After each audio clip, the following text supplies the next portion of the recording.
Jake Morrison floated in the pilot seat of his salvage ship, staring at the mess of twisted metal and debris scattered across space. The battle here had been brutal. Pieces of unknown alien ships drifted like deadly confetti against the black stars. He had never seen ship designs like these before. "Arya!" "Scan the field again," Jake said to his ship's computer. "Something this big should have left survivors." "Negative, Captain," the artificial voice replied. "All major hull sections show complete power failure. However, I am detecting one small energy signature approximately 2,000 meters off our starboard side." Jake turned his head toward the view screen. There, barely visible among the wreckage, was a small pod. It looked different from the other debris, smoother, with strange curved lines that seemed to flow like water frozen in time. "That's an escape pod," Jake muttered. He had been salvaging the outer rim for 5 years, and he knew distress beacons when he saw them. This one was flashing weakly, like a dying heartbeat. "Captain, I must advise against investigation," Arya warned. "First contact protocols clearly state that." "I know what they state," Jake interrupted. "But someone's dying in that pod." Jake fired up the ship's engines and moved closer. As they approached, he could see the pod more clearly. It was beautiful in a way that human technology never was. The surface seemed to shimmer with colors that shifted like oil on water. But beautiful or not, it was damaged. Deep cuts ran along its sides, and one section was completely dark. "Life signs?" Jake asked. "Faint, but present. One occupant. Vital signs are weakening rapidly." Jake didn't hesitate. He maneuvered his ship's cargo bay to capture the pod. The magnetic clamps engaged with solid thunk that echoed through his ship's hull. Whatever was inside that pod was now his responsibility. 20 minutes later, Jake stood in his cargo bay, looking at the sealed pod. Up close, it was even more amazing. The metal, if it was metal, felt warm to the touch. Strange symbols glowed faintly along its surface, pulsing in rhythm with whatever was inside. "Arya, can you open it safely?" "The pod systems are failing. I can attempt to interface with its emergency protocols." The pod surface began to shift and flow. Jake stepped back as sections folded away like flower petals opening. A soft blue light spilled out, and with it came a smell like rain on summer grass. Jake's breath caught in his throat. Inside the pod lay a being unlike anything he had ever seen. Somehow he knew it was female, was tall and slender, with skin that looked like it was made of crushed pearls. Her hair flowed around her head like liquid starlight, and strange markings on her face and arms pulsed with a faint inner light. But she was hurt, bad. Dark fluid, blood, Jake realized, stained the pod's inner walls. Her breathing was shallow and quick. The lights under her skin flickered like candles in the wind. "My God!" Jake whispered. The alien's eyes suddenly opened. They were huge and violet, like earth amethysts. For a moment, they stared at each other, human and alien, two beings from different worlds brought together by chance and tragedy. She tried to speak. The sound that came from her lips were like music, but Jake couldn't understand them. Still, he didn't need translation to recognize fear and pain. "It's okay," Jake said softly, raising his hands to show he meant no harm. "I'm here to help." The alien's eyes widened. She tried to sit up, but fell back with a sound that might have been a gasp or a sob. Her hand, long-fingered and graceful, reached out toward him. Jake didn't think. He stepped forward and took her hand in his. Her skin was warm and smooth, but he could feel tremors running through her body. "Arya," prepped the medical bay. "Full emergency protocols." "Captain, I must protest. We know nothing about alien physiology. Medical intervention could save her life," Jake finished. "Move." Carefully, Jake lifted the alien from her pod. She was lighter than he expected, but solid and real in his arms. Her head fell against his shoulder, and he could feel her breathing against his neck. In the medical bay, Jake placed her on the treatment table. The ship's medical systems came online, scanners humming as they tried to make sense of alien biology. Jake had basic medical training. All salvage operators did, but this was beyond anything in the manuals. "Arya, what can you tell me?" Her circulatory system is similar to human, but more complex. I detect multiple injuries, impact trauma, energy weapon burns, and what appears to be poisoning. Poisoning. Unknown toxin in her bloodstream. It's attacking her nervous system. Jake looked at the alien woman's face. The lights under her skin were growing dimmer. He had to do something, even if it was wrong. Start with blood filtration. Clean out whatever poison is in her system. Captain, the risk. Do it. For the next 6 hours, Jake worked to save a life he had never seen before. He cleaned wounds, stabilized broken bones, and watched machines filter alien blood. The woman drifted in and out of consciousness, sometimes speaking in her musical language, sometimes just watching him with those amazing violet eyes. Near the end, when her vital signs had finally stabilized, she reached out and touched his hand again. This time, Jake felt something strange, like a warm feeling spreading through his mind. Not thoughts exactly, but emotions. Gratitude, relief, and something else, surprise, maybe even wonder. She spoke one word, clear and unmistakable. Thank you. Jake smiled. You're welcome. As the alien woman finally fell into healing sleep, Jake stood in his medical bay and wondered what he had gotten himself into. He had broken a dozen regulations, violated first contact protocols, and risked his ship and career for a complete stranger. But looking at her peaceful face, Jake knew he would do it again. Outside his ship, the debris field continued its silent dance among the stars. But inside, something new had begun. The first friendship between a human salvage operator and an alien princess, though Jake didn't know about the princess part yet. He just knew that he couldn't let her die. And sometimes, that's enough to change the galaxy. Jake woke up in the medical bay chair where he had fallen asleep watching over his patient. His neck ached, and his back felt like twisted steel. But the first thing he checked was the alien woman on the medical table. She was awake. Those violet eyes were watching him with quiet intelligence. Good morning, Jake said, stretching his sore muscles. How are you feeling? The woman tried to speak, but only soft musical sounds came out. She frowned, clearly frustrated. Then something amazing happened. The markings on her skin began to glow brighter, and Jake felt that strange warm feeling in his mind again. Better, she said suddenly, the word clear but accented strangely. I am better. Jake sat up straight. You can speak English now? She touched her forehead with one graceful finger. Your language patterns. I learned them from your mind.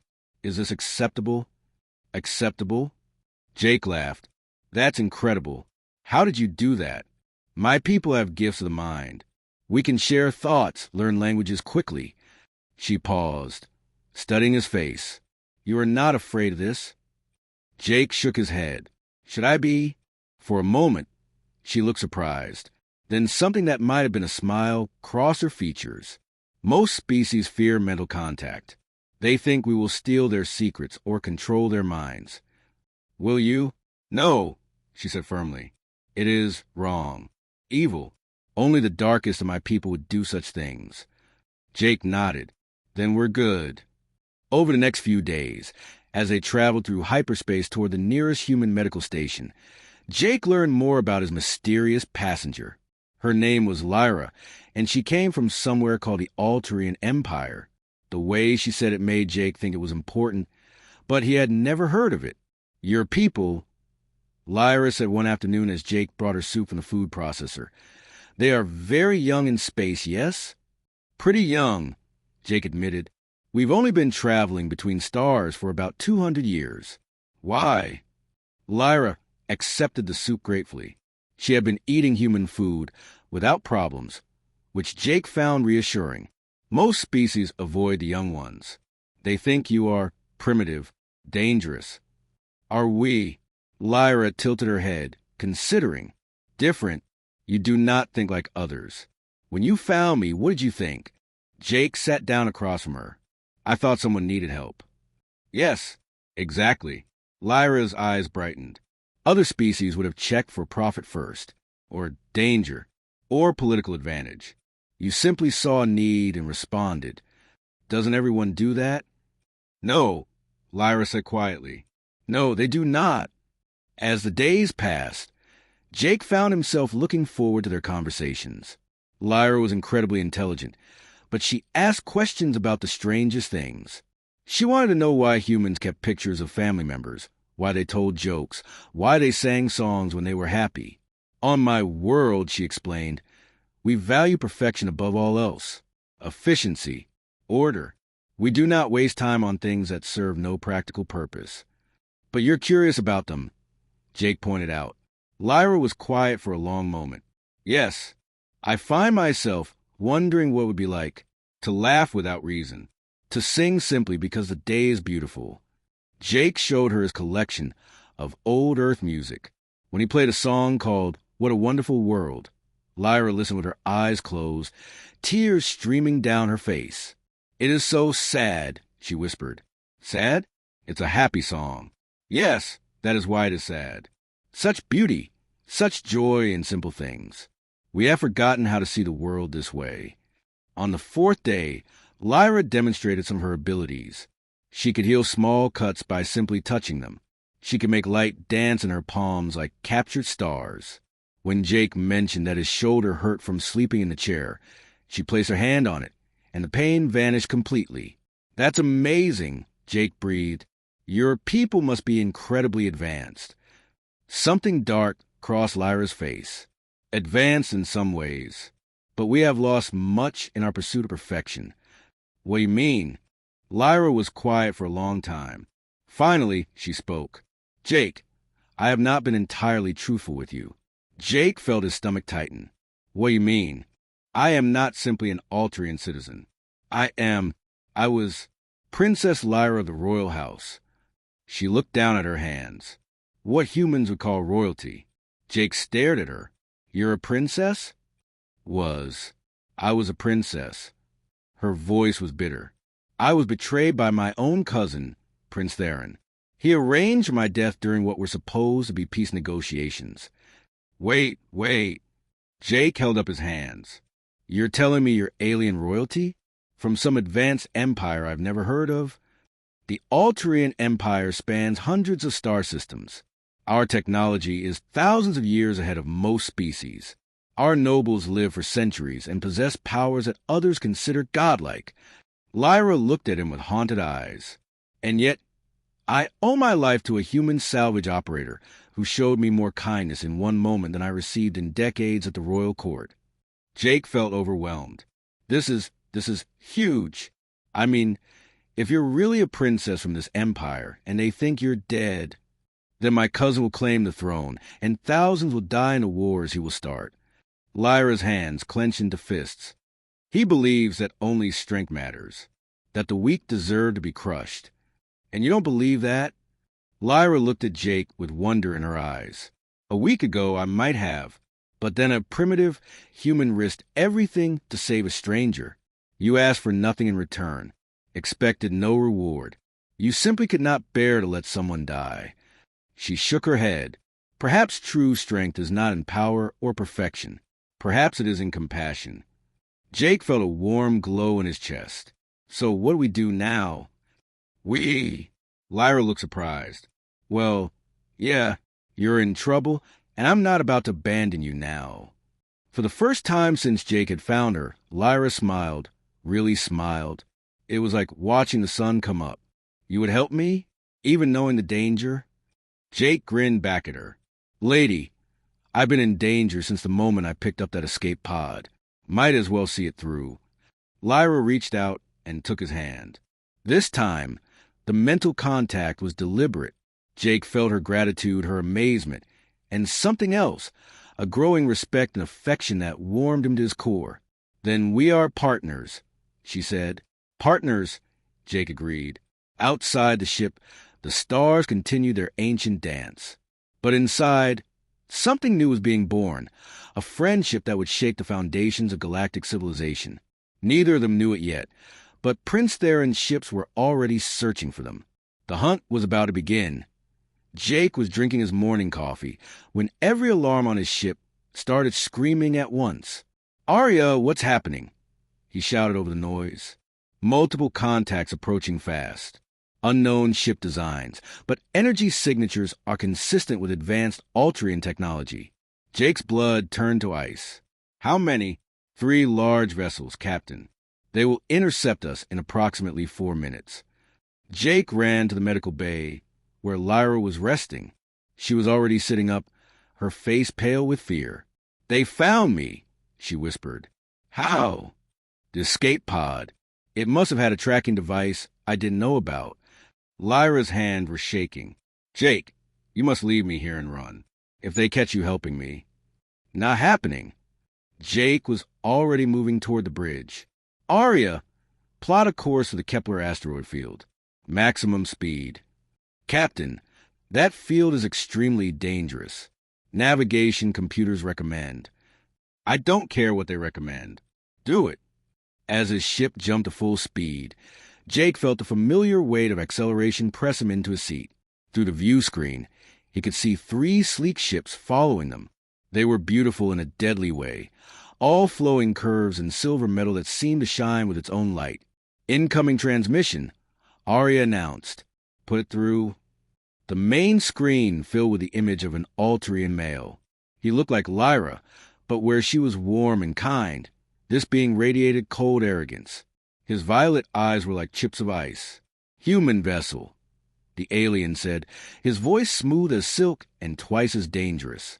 "You are harboring stolen property of the Altrian Empire. Return what belongs to us, and you will be rewarded." Jake felt anger rise in his chest. "Property? She's not property. She's a person." The alien, who had to be Prince Theron, smiled without warmth. "Ah, the primitive speaks. How amusing. I am Prince Theron of the royal house. The creature you harbor is a traitor and a criminal. Surrender her immediately. Her name is Lyra, and she's under my protection." Theron's laugh was like breaking glass. "Protection? From you? A member of a species that barely learned to make fire when my people were building star empires." His expression turned deadly serious. "I offer you 1 million Altrian credits for her return. More wealth than your kind could spend in 10 lifetimes. Jake looked back at Lyra, who had joined him on the bridge. She was watching the screen with pure hatred in her eyes. "Not interested," Jake said simply. Theron's face showed genuine surprise. "No? Then perhaps you would prefer pain. My weapons can cause agony beyond your primitive imagination. Still not interested? Then you are a fool, and fools die." The transmission ended. Immediately, energy beams lanced past Jake's ship. The Altrian weapons were incredibly powerful, but they seemed to be trying not to destroy his vessel completely. They wanted Lyra alive. Entering the asteroid field, Arya announced. Jake's ship dove into the maze of floating rocks. He had spent years navigating dangerous spaces, and this was where human unpredictability became an advantage. While the Altrian ships had to carefully calculate safe paths, Jake flew by instinct and experience. "Hard to starboard," Jake shouted, spinning his ship around a massive asteroid. One of the pursuing ships tried to follow and scraped its hull against the rock, sending sparks flying. "How are you doing this?" Lyra asked, gripping her seat as they rolled and twisted through the field. "Practice," Jake grunted, pulling them into a tight spiral around a cluster of small rocks. "Plus, your cousin's ships are too big for this kind of flying." Theron's voice came through the communications again. "Impressive piloting for a primitive, but you only delay the inevitable."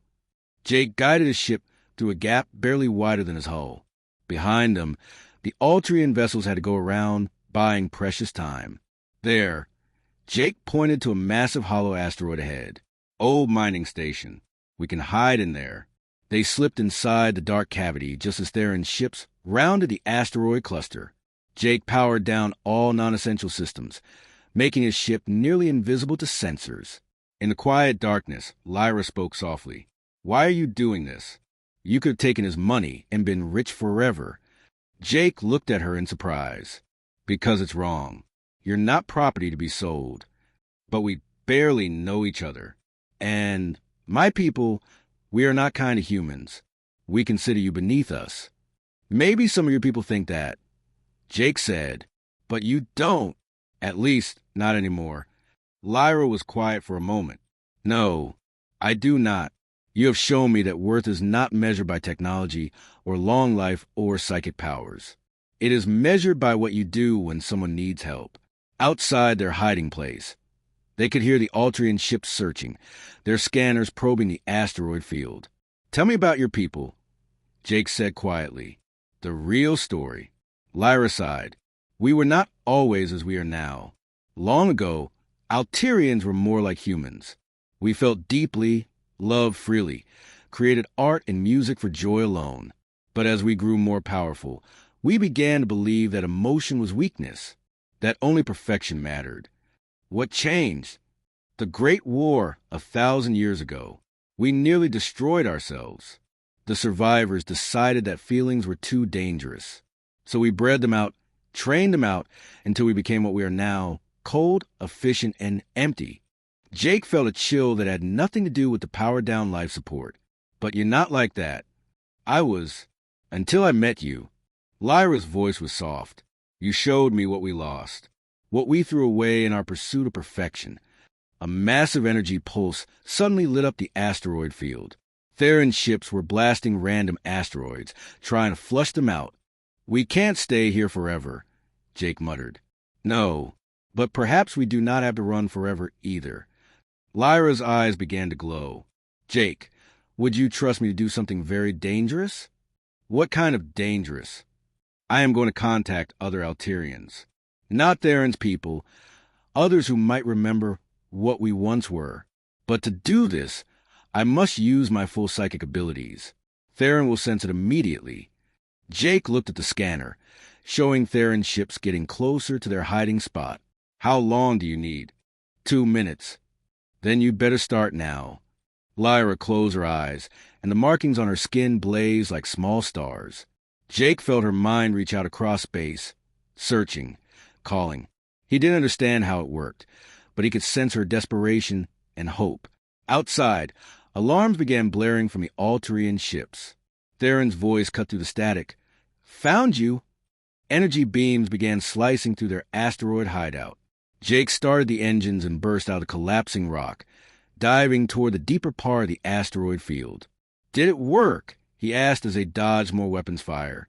Lyra's eyes snapped open, glowing with excitement. Yes, there are others, Alterians who remember the old ways. They are coming, but they are far away. How far? 3 days. Jake spun his ship through a deadly dance of asteroids and energy beams. Then we'd better keep running for 3 days. Theron's ships were gaining on them, their superior speed becoming more important as they cleared the thickest part of the asteroid field. But Jake wasn't done surprising people yet. He had one more trick up his sleeve, something no sane pilot would ever try. Arya! Plot a course directly through the center of that gas giant. Captain, that is suicide. The gravitational forces will tear us apart. Maybe, but it might also tear apart their ships too. And I know this ship better than they know theirs. Jake aimed his vessel at the swirling storms of the massive planet ahead. Behind them, Theron's ships followed, confident in their superior technology. Neither side knew that they were flying toward a trap, not just a gas giant, but something much bigger. Word of their chase was already spreading through human space. And humans didn't abandon their own. The pursuit was about to become something much larger. Jake's ship burst out of the gas giant's atmosphere like a bullet from hell. The hull was glowing red from heat, and every system was screaming warnings. But they had made it through. Behind them, only 2 of Theron's ships emerged. The third had been crushed by the massive gravitational forces deep in the planet's core. Status report. Jake gasped, fighting to keep his ship stable. Hull integrity at 60%. Arya replied. Life support stable.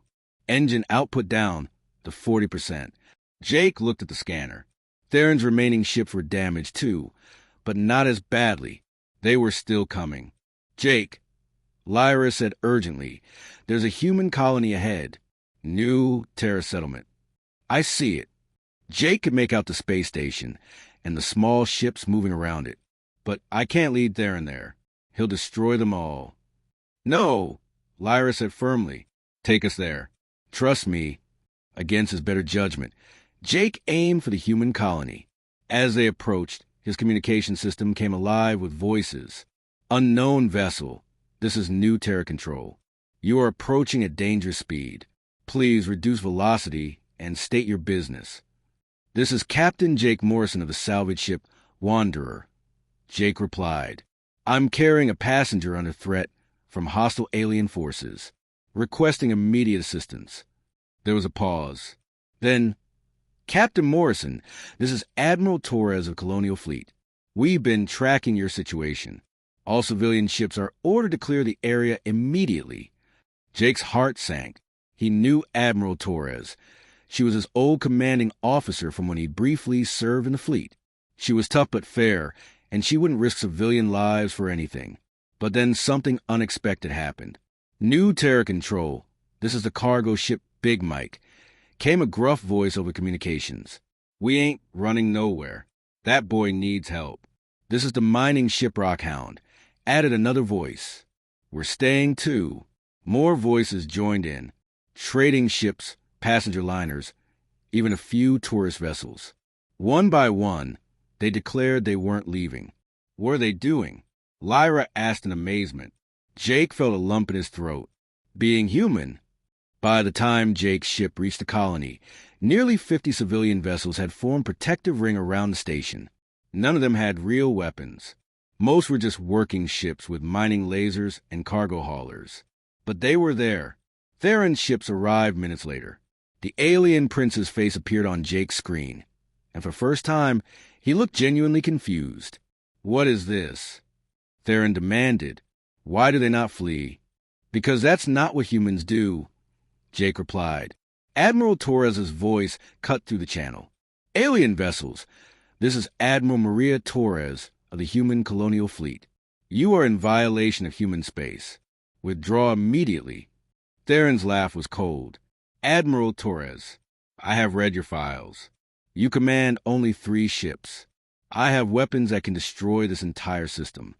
Maybe, Torres replied calmly, but you'd have to go through every ship here to get to Captain Morrison.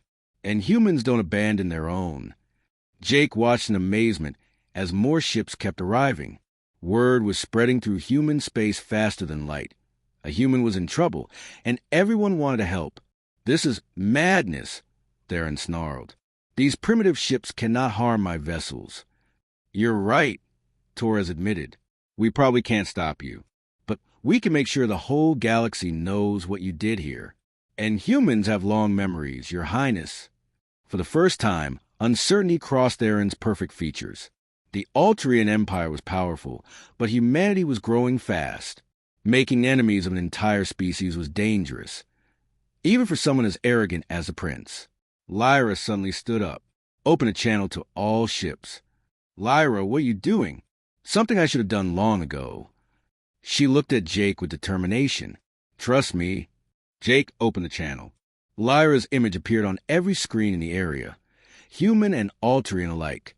I am Princess Lyra of the Altrian Empire, she said, her voice carrying across space. I formally request asylum with the human government. The effect was immediate.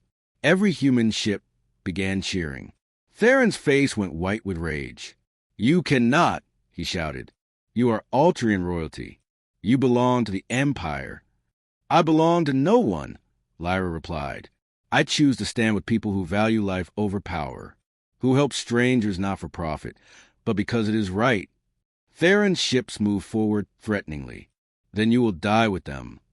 Prince Theron, Admiral Torres's voice was deadly calm. If you fire on these civilian vessels, it will be considered an act of war against humanity. War. Theron laughed. Your species barely has 50 star systems. The Empire spans thousands. Numbers don't mean everything, Torres replied. Ask yourself this.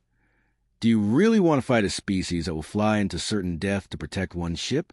Do you want to face people who never give up, never surrender, and never forget? Jake saw something flicker in Theron's eyes. Fear. The standoff stretched on. Human ships continued to arrive, forming layer after layer of protection around Jake's vessel. They came from everywhere. Merchant ships, mining vessels, even a few pleasure craft filled with families. This is incredible, Lyra whispered. They are risking everything for us. For me, and I am not even human. That's exactly the point, Jake said. You're in trouble, and you're under human protection now. That makes you one of us. Suddenly, new contact appeared on the scanner. Large ships moving fast, with energy signatures that made Theron's vessels look small. This is Captain Elena of the Altrian Defense Fleet. Came a new voice, another Altrian, but one who sounded different from Theron. Warmer somehow.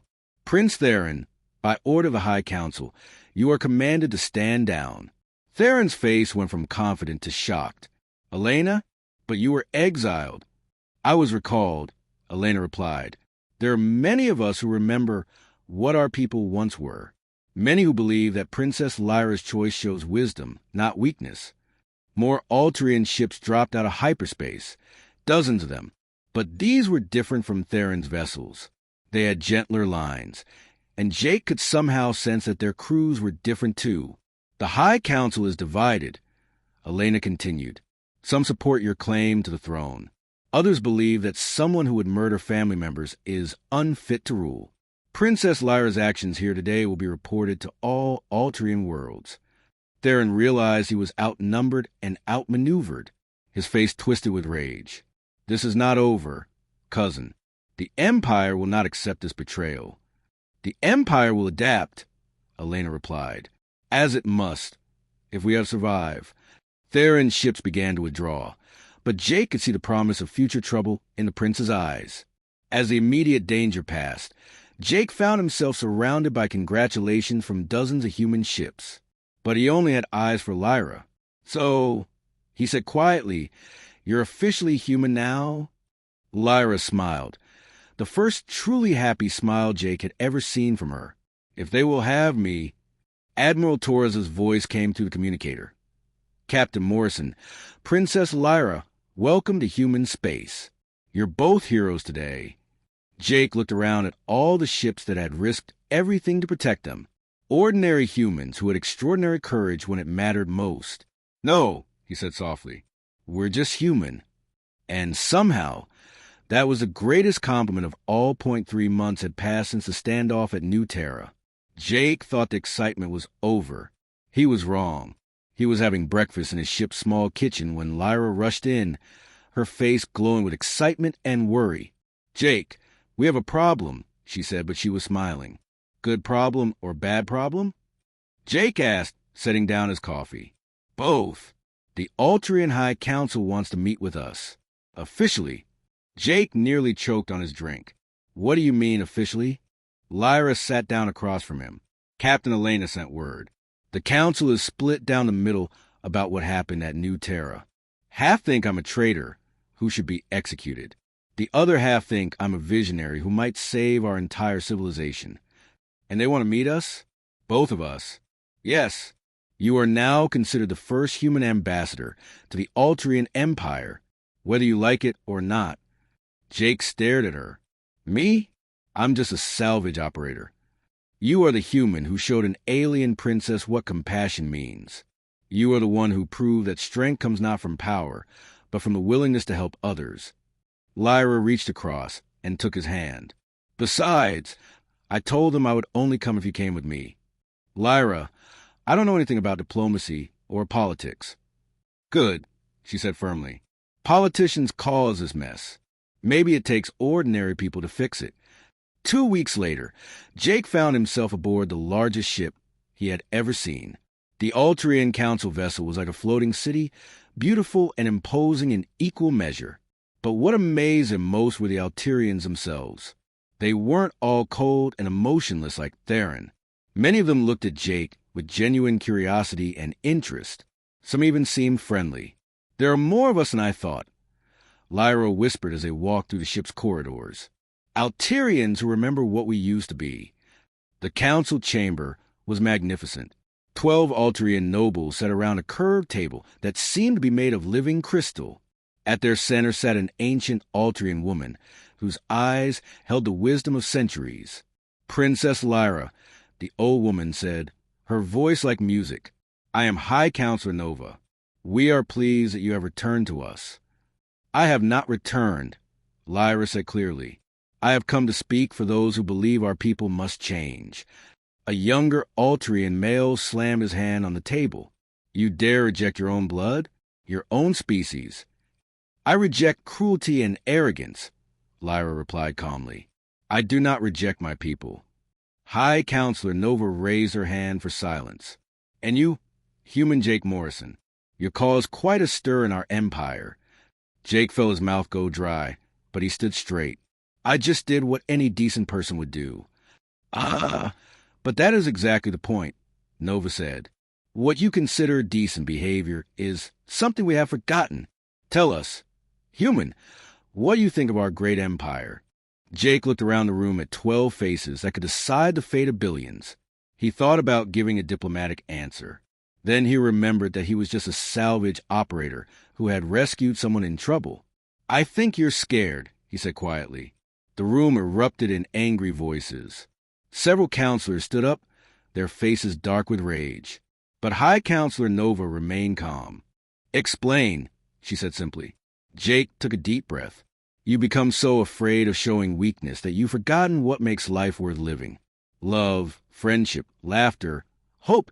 You call these things primitive, but they're what make us strong when everything else fails. And what would you have us do? Asked one of the counselors mockingly. Become like humans? Emotional and chaotic. I would have you become yourself again, Jake replied. Lyra told me about your history. You weren't always like this.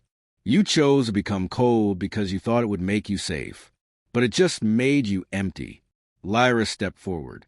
Jake speaks the truth. I have lived among humans for 3 months now. I have seen them laugh together, cry together, risk everything for strangers. They are not perfect, but they are alive in ways we have forgotten. And what has this taught you? High Counselor Nova asked. That our pursuit of perfection has made us less than we could be, Lyra said. We are powerful, yes. We have technology beyond most species' dreams. But we have no friends. No allies who truly care about us. Only those who fear us or obey us. The humans do not fear us, observed another counselor. No, Jake said. We don't. We respect your abilities, but we're not impressed by your attitude. Nova actually smiled at that. Refreshing honesty. Very well. Princess Lyra, you have formally requested to remain with the humans. The council must vote on whether to accept this unprecedented decision. The vote was close, 7-5, but it was enough. The council recognizes Princess Lyra's right to choose her own path, Nova announced. Furthermore, we establish a formal alliance with humanity. We will learn from each other.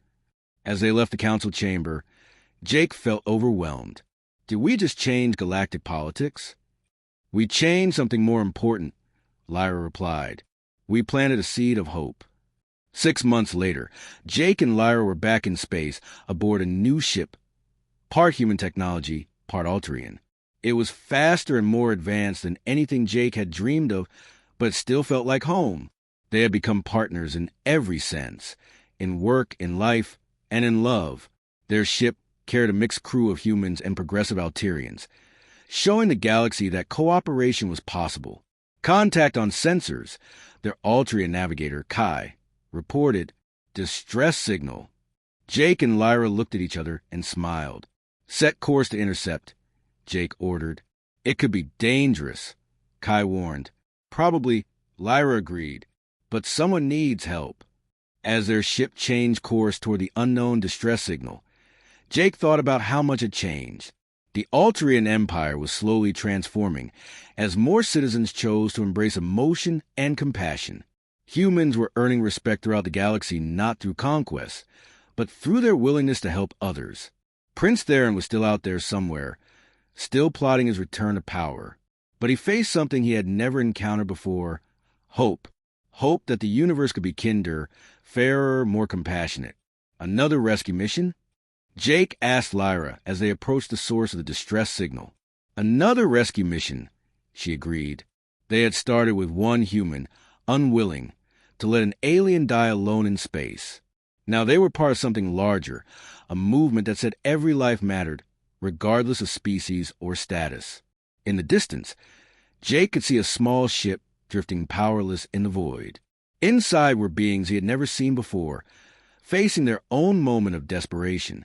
But they were not alone, because sometimes all it takes to change a galaxy is one person willing to help a stranger. And sometimes, if you're very lucky, that stranger becomes family. The rescue ship New Dawn accelerated toward the distress signal, carrying hope into the darkness between the stars. Behind them, two civilizations were learning to dream together of a better universe. And it all began because a human salvage operator couldn't bear to let someone die. The end.